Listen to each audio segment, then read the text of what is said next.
哎，我琉璃！哎，喂！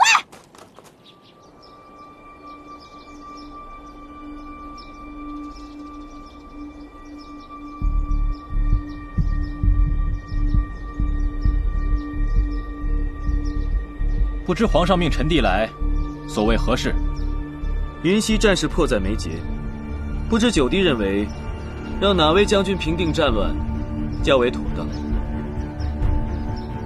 朝中各将领之中，值得信任又有远征经验的，当属兵部尚书张放了。让皇后的父亲远征，怕是会伤及皇后的感情吧？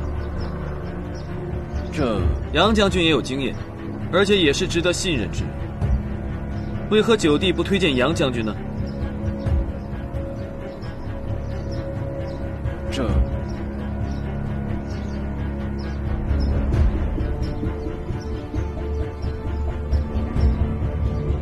朕只是想看看你们会如何对待此事。对于此事，朕早已有了定夺。强公公，奴才在。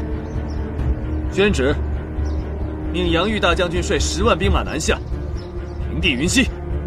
是，皇上。